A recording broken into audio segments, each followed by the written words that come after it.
ईश्वर की कृपा प्राप्त है। देखिए, आप गर्भवती होंगी, पुत्र प्रसव करेंगी और उनका नाम ईसा रखेंगी। वे महान होंगे और सर्वोच्च प्रभु के पुत्र कहलाएंगे। प्रभु ईश्वर उन्हें पिता दाऊद का सिंहासन प्रदान करेगा।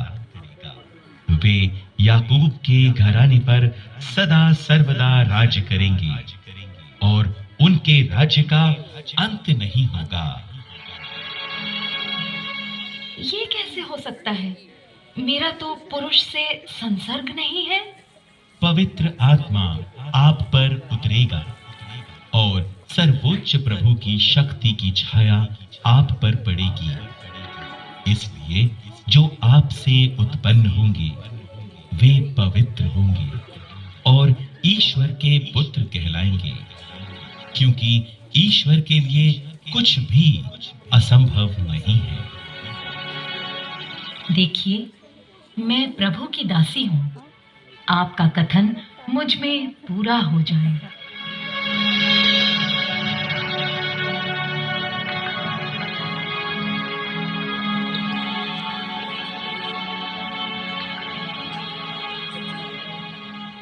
यूसुफ, प्रभु की कृपा आपको प्राप्त हो। आपने हमेशा वही किया है जो ईश्वर की दृष्टि में उचित है। इसलिए आपको ईश्वर की असीम आशीष प्राप्त है।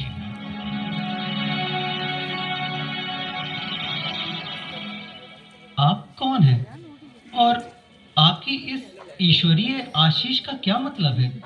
यूसुफ, दाऊद की संतान, अपनी पत्नी को अपने यहाँ लाने में नहीं डरे, क्योंकि उनके जो गर्भ है वो पवित्र आत्मा से है।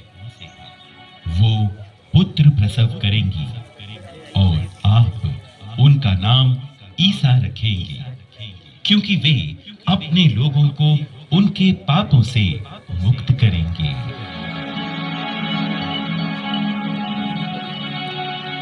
लेकिन मैं तो ईश्वर की इस कृपा के योग्य नहीं हूँ, फिर भी उन्होंने मुझ पर अपनी कृपा की है। धन्य है उनका नाम। मुझे जल्दी ही मरियम को अपने यहाँ ले आना चाहिए। हाँ हाँ हाँ हाँ, मैं अभी जाकर मरियम को अपने यहाँ ले आता हूँ।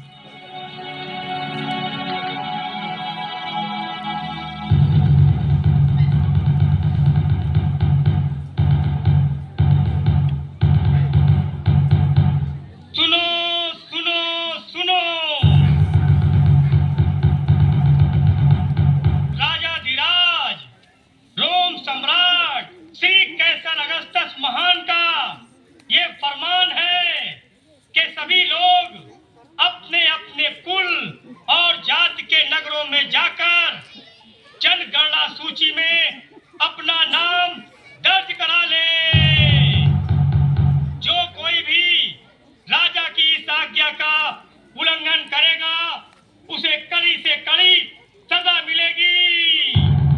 सुनो सुनो सुनो।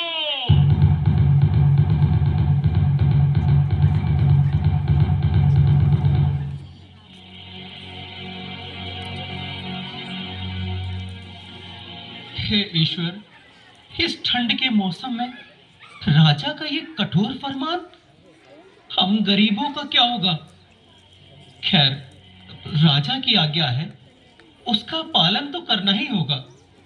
चलो मरियम, हम जल्दी से घर चलते हैं। जी बिल्कुल, हमें अब देर नहीं करनी चाहिए।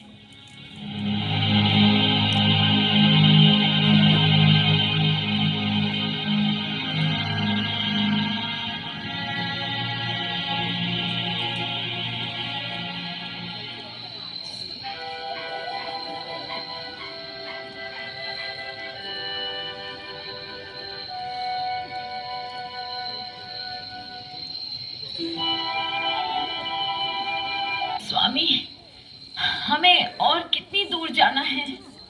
अब मुझसे बिल्कुल चला नहीं जा रहा। बस थोड़ी दूर और। वो वो जो दूर नगर दिखाई पड़ रहा है ना, वही है हमारे पुरखों का नगर बेथलेहम। बस वहीं तक तो जाना है। नहीं स्वामी, अब मुझसे बिल्कुल भी नहीं चला जा रहा है। भाई, हम बड़ी दूर से यात्रा करके यहाँ तक पहुंचे हैं। क्या हमें रात बिताने के लिए कहीं पर थोड़ी सी जगह मिल जाएगी? आपने तो काफी कठिन सवाल कर दिया है। नगर में तो भीड़ इतनी बढ़ गई है कि पांव रखने तक की भी जगह नहीं बची है। अगर आपके पास किराया देने के लिए पर्याप्त धन है तो कहीं भी जगह मिल जाएगी, नहीं तो आपको खुले आकाश के नीचे ही रात बितानी पड़ सकती है। वैसे तुम लोग हो कौन, कहाँ से आ रहे हो? मैं दाऊद वंशी यूसुफ हूँ। हम नाजरेत नगर से आ रहे हैं, राजा की आज्ञा अनुसार अपना नाम लिखवाने। ये मेरी पत्नी है मरियम। इसकी हालत गंभीर है। क्या कहा? हालत गंभीर है? और तुम लोग नासरत नगर से इतनी लंबी यात्रा करके यहाँ नाम लिखाने आए हो? जरा अपनी पत्नी की हालत देखो। क्या ये समय इतनी लंबी यात्रा का है?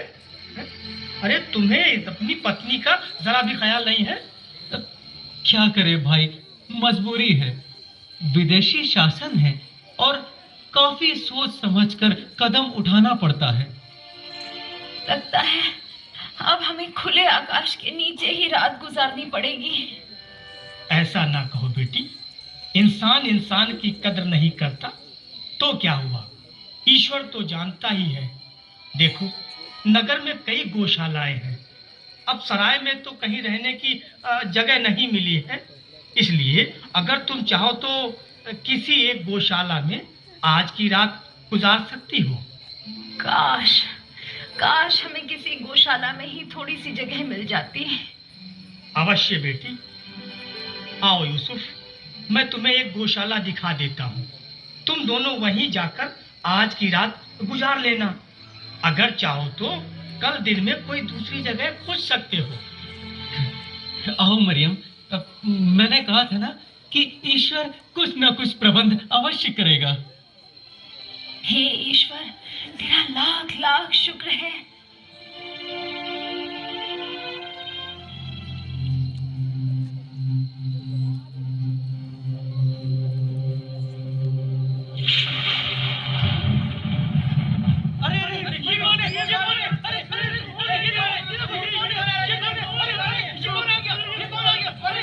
डरिए नहीं, अरे डरिए नहीं, मैं प्रभु का दूत हूँ और तुम लोगों को बड़े आनंद का संदेश सुनाने आया हूँ।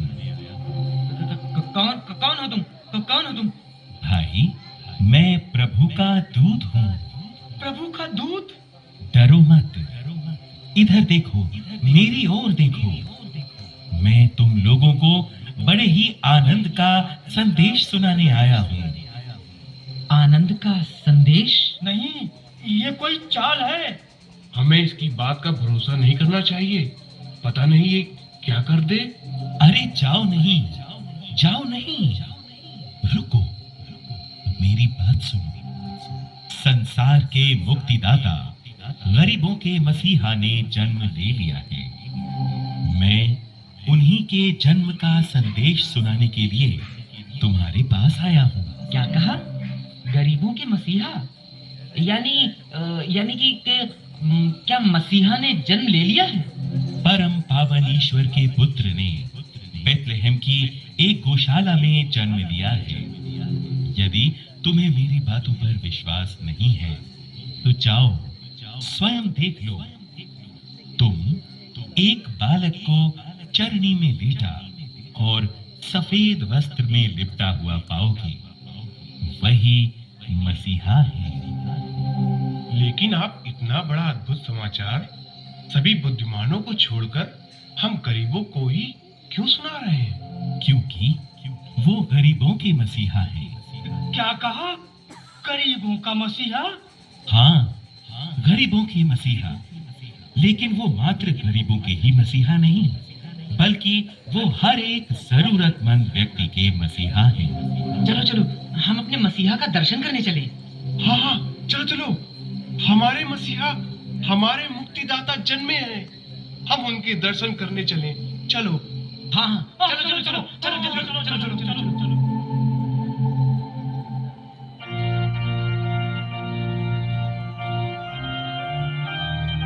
यही है हमारे मुक्तिदाता। स्वर्ग और संसार के सभी वैभव छोड़कर इन्होंने हम गरीबों की सुध ली है। यही है ईश्वर का हम मनुष्यों के प्रति प्रेम।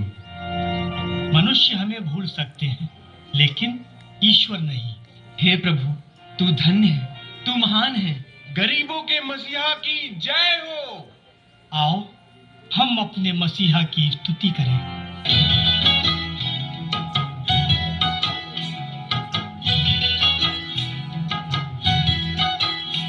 हम चरवाहे नाचे झूम के, चरवाहे नाचे झूम के। आज सभी गा रहे, सुर मिला रहे। आज सभी गा रहे, सुर मिला रहे।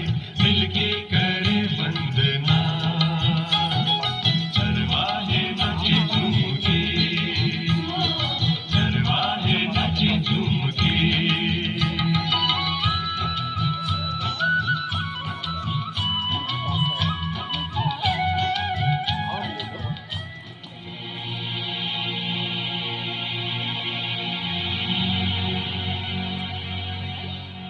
कितनी अनोखी रात रही होगी वो।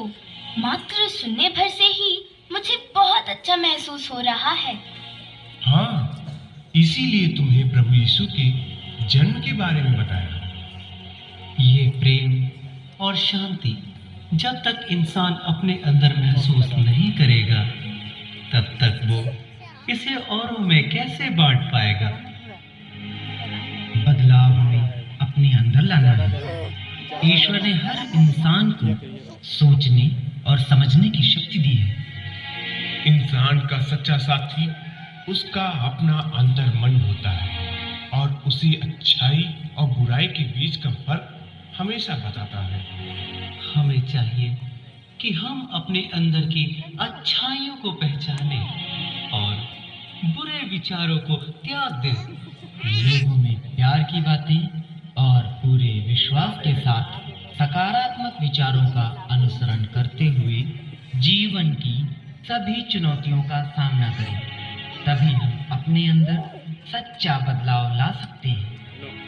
और तब आएगा बदलाव का सैलाब, जो पूरे विश्व के कोने कोने को प्रेम और शांति से परिपूर्ण करेगा।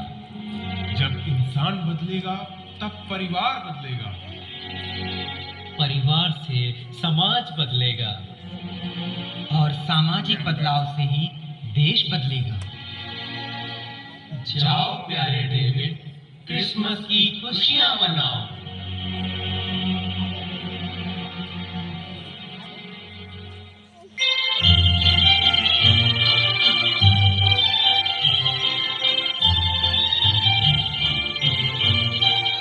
मम्मी, डैडी, मुझे भी दुआ करनी है। मैं भी आपके साथ चलूंगा। अरे डेविड, तुम सो गए थे बेटा, इसीलिए हम लोग अकेले ही आ गए। बहुत अच्छे लग रहे हो डेविड। नए कपड़े पहनकर अच्छा लगा ना? जी मम्मी, आज ना सिर्फ मेरे कपड़े नए हैं, बल्कि मन में भी नई जान है और नया विश्वास है। लाख बुराइयां हमें घेर लें, फिर भी हमें सत्य और प्रेम का रास्ता नहीं छोड़ना चाहिए। यही संदेश है ना प्रभु यीशु का? यस माय सन, पर तुमने ये सब कहाँ सीख लिया? फिर बताऊंगा डैडी। पर अब मुझे प्रभु यीशु और उनके संदेश पर